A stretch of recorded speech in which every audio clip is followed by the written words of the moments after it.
Hello guys, स्वागत है आपका विलेज वाली टीचर यूट्यूब चैनल पर। तो हाय, मैं हूं किरण शर्मा। हम लैंग्वेज एंड थॉट का टॉपिक कर चुके थे और हमने कल कुछ क्वेश्चन करके देखे थे जो सीटेट 2011 और 12 में पूछे गए थे। तो नेक्स्ट भाषा और थॉट के क्वेश्चन करने वाले हैं हम। आज 10 क्वेश्चन हम कर चुके थे, आज 11 से स्टार्ट करेंगे। तो ये जो 11वां क्वेश्चन है, छोटे शिक्षार्थियों में निम्नलिखित में से कौन सा लक्षण पठन कठिनाई का नहीं है? कि जब बच्चे रीडिंग करते हैं तो क्या कठिनाई बच्चों के सामने नहीं आती? नहीं पूछा गया है, ये सीटेट 2011 में पूछा गया है। तो पहला ऑप्शन है पठन गति और प्रवाह में कठिनाई। दूसरा है शब्दों और विचारों को समझने में कठिनाई। बिल्कुल, बच्चों को जब छोटे शिक्षार्थी है, छोटे स्टूडेंट है, उनको शब्दों और विचारों को समझने में कठिनाई महसूस होगी। ठीक है। सुसंगत वर्तनी में कठिनाई, यानी वर्तनी में शब्दों को गलत बोलेगा बच्चा, यहाँ भी बच्चे के सामने कठिनाई आएगी। चौथा है वर्ण एवं शब्द पहचान में कठिनाई।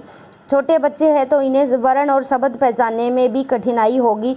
तो करेक्ट ऑप्शन हमारा रहेगा ए, पहला ऑप्शन पठन गति और प्रवाह में कठिनाई। क्योंकि जो बच्चे की स्पीड है, कोई बच्चा एवरेज पढ़ता है, कोई स्पीड पढ़ता है तो कोई स्लो पढ़ता है, ये बच्चे की पठन में कठिनाई नहीं है, फ्लो में कठिनाई नहीं फेस करेगा। तो ये पहला ऑप्शन बच्चे का सही रहेगा। तो नेक्स्ट है क्वेश्चन नंबर 12। ये सीटेट 2011 में पूछा गया था कि भारतीय समाज की बहुभाषिक विशेषता को डैश के रूप में देखा जाना चाहिए। यानी हमें पता है कि भारतीय संविधान में 22 भाषाओं को मान्यता दी गई है। ठीक है। और भारत में बहुभाषिक विविधता पाई जाती है। तो भारतीय समाज की जो विशेषता है, जो मल्टीलिंगुअलिज्म बोला जाता है, उसको हम किसके रूप में देखें? पहला है विद्यालय जीवन को समृद्ध बनाने के संसाधन के रूप में। ठीक है। सीटेट में लगभग क्या होता है, हर क्वेश्चन हमें सही दिखाई देते हैं, लेकिन हम चारों ऑप्शन पढ़ेंगे पहले और फिर उसमें से जो बेस्ट आंसर होगा वो ढूंढ के निकालेंगे। नंबर 2 है विद्यार्थियों को सीखने के लिए अभिप्रेरित करने हेतु शिक्षक योग्यता की चुनौती के रूप में। ठीक है। अगर शिक्षक को वो चीज़ कोई चुनौती दे रही है और वो विद्यार्थी को अभिप्रेरित कर रही है, तो यहाँ एक नेगेटिव पॉइंट दिया गया है, तो ये इसका करेक्ट ऑप्शन नहीं हो सकता। नंबर 3 है शिक्षार्थियों के लिए विद्यालय जीवन को एक जटिल अनुभव के रूप में बनाने के कारक में, यानी अगर कॉम्प्लेक्स एक्सपीरियंस मिल रहा है तो वो भी इसका राइट ऑप्शन नहीं हो सकता। शिक्षण अधिगम प्रक्रिया में बाधा के रूप में ये बैरियर बताया गया है, तो ये भी इसका राइट ऑप्शन नहीं हो सकता। तो इसका राइट ऑप्शन होगा विद्यालय जीवन को समृद्ध बनाने के संसाधन के रूप में, ठीक है, देखा जाना चाहिए बहुभाषी को। ठीक है। आगे हम करेंगे। नेक्स्ट है चिंतन का महत्वपूर्ण साधन क्या है? ठीक है। थॉट का महत्वपूर्ण साधन क्या है? हम लैंग्वेज और थॉट के बारे में काफ़ी डिटेल में चर्चा कर चुके हैं। तो कोई भी थॉट है, वो थॉट आने के लिए कोई भी भाषा ज़रूरी है। ठीक है। भाषा एक महत्वपूर्ण साधन है। अभिव्यक्ति नहीं हो सकता, स्मृति नहीं हो सकता, इनमें से कोई नहीं, ये भी नहीं हो सकता। ठीक है। तो चिंतन का जो महत्वपूर्ण इम्पोर्टेंट साधन है वो भाषा होगी। ठीक है। हम भाषा में सोचते हैं, वो भाषा कोई भी हो सकती है, जो हमारी इंडियन लैंग्वेज है, या इंग्लिश भी हो सकती है। तो नेक्स्ट है एक योग्य शिक्षक का भाषा पर पूर्ण अधिकार होना चाहिए। क्योंकि कोई भी अगर शिक्षक योग्य है, उसका भाषा पर पूर्ण अधिकार होना चाहिए, क्योंकि भाषा योग्य शिक्षक बनाती है, भाषा विषय का ज्ञान कराती है, भाषा विधियों का ज्ञान कराती है। ये तीनों भी सही है, लेकिन हम बेस्ट से बेस्ट आंसर ढूंढेंगे। भाषा के द्वारा ही शिक्षक अपने विचार बालकों के समक्ष आसानी से रख सकता है। तो ये इसका करेक्ट ऑप्शन होगा। ठीक है। कि जो भाषा ही है, एक लैंग्वेज ही है जिसके माध्यम से शिक्षक और बालक आपस में इंटरेक्शन करते हैं, अंतःक्रिया करते हैं, और शिक्षक अपने विचारों को, अपने थॉट्स को बालकों के सामने आसानी से रख सकता है। नेक्स्ट है छोटे बालक लंबे और कठिन शब्दों का सही उच्चारण नहीं कर पाते। ठीक है। तो छोटे बालक है, वे बड़े बड़े शब्द है और कठिन शब्द है उनको बोल नहीं पाते, उनका प्रोनाउंसिएशन नहीं कर पाते। बालकों में सही उच्चारण करवाने के लिए आप निम्न में से क्या उपाय करेंगे कि बच्चा एक्यूरेट लैंग्वेज बोले, सही वर्ड बोले? इसके लिए हम क्या करेंगे? ऐसे शब्दों को बार बार बुलवाएंगे, ये भी सही है, लेकिन हम बेस्ट ऑप्शन की तरफ जाएंगे। ऐसे शब्दों को पहले खंडों में बांटकर बुलाएंगे, ये भी ठीक है। मिलते जुलते उच्चारण वाले ऐसे शब्दों का सहारा लेंगे, ये भी ठीक है। लेकिन पहला और तीसरा बेस्ट है, ऐसे शब्दों को पहले खंडों में बांटकर बुलवाएंगे, ठीक है। ये सही नहीं है कि पहले खंड में बांट दिए और फिर बुलवा रहे हैं। तो पहला और तीसरा सही रहेगा। ऐसे शब्दों को बार बार बुलवाएंगे। जो कठिन शब्द है इससे बच्चा आसानी से कैच कर लेगा, और मिलते जुलते जो प्रोनाउंसिएशन वाले वर्ड्स हैं उनका सहारा लेंगे। तो पहला, ये चौथा ऑप्शन है, पहला और तीसरा ये करेक्ट रहेगा। प्राथमिक कक्षाओं में बालकों की विषयगत योग्यता को भली भांति विकसित किया जा सकता है। यानी जो बच्चे हैं शुरुआत में, जो प्राइमरी लेवल के बच्चे हैं, वो कक्षा में आते हैं तो उसकी हम हर एक विषय की जो क्वालिटी है उसको कैसे विकसित करेंगे। घर तथा विद्यालय में मातृभाषा का प्रयोग करके, केवल मातृभाषा में लिखी पुस्तकों का ही प्रयोग करके, मातृभाषा अथवा क्षेत्रीय भाषा में कक्षा शिक्षण करके, या उपरोक्त सभी के द्वारा, ठीक है।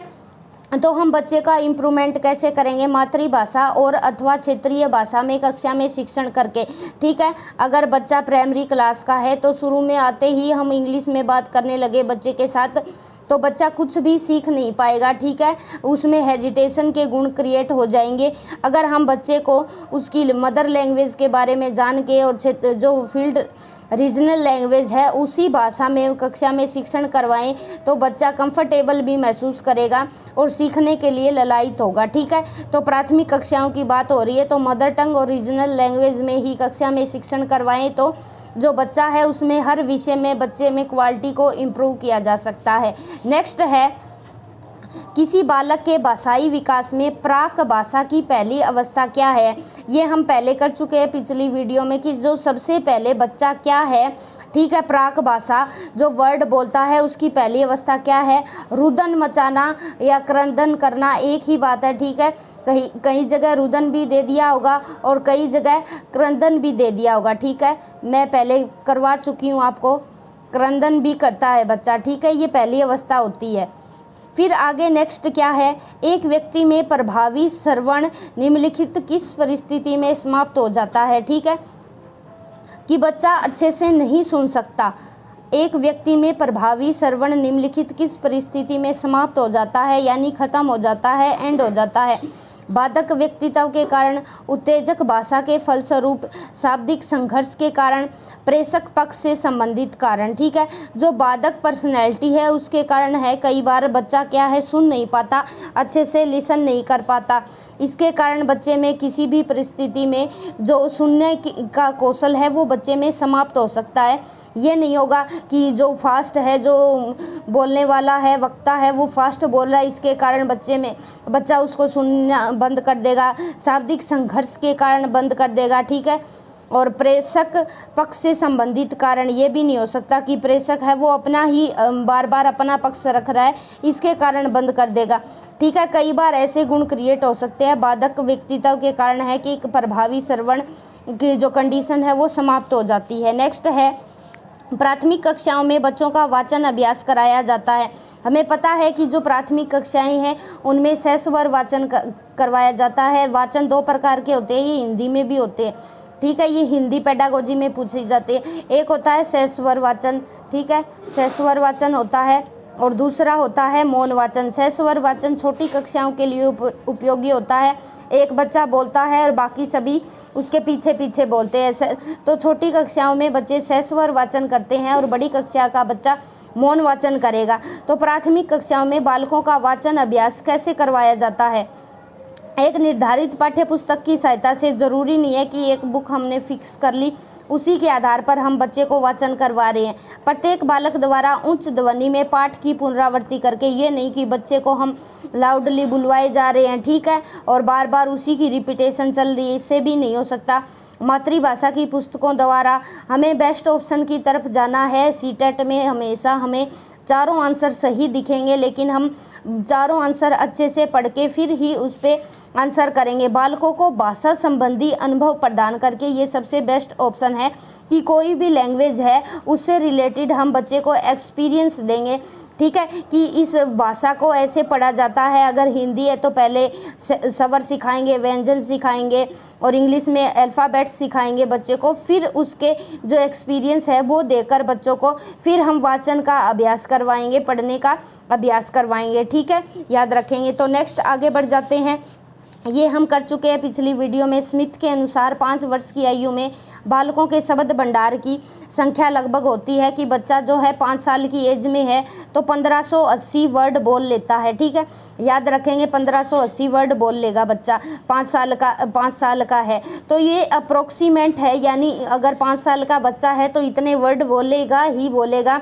ज़रूरी नहीं है कि हर बच्चे पे ये लागू हो, लेकिन एटलीस्ट कम से कम बच्चा जो 5 साल का है उसके पास 1580 वर्ड होने ज़रूरी है, अकॉर्डिंग टू स्मिथ। आगे है, मनुष्य संयम संप्रेषण को सर्वाधिक प्रभावित करता है जबकि उसकी डैश भाषा में विकृति हो, संवेदी अंगों में विकृति हो, मानसिक स्थिति में विकृति हो या शारीरिक विकृति हो।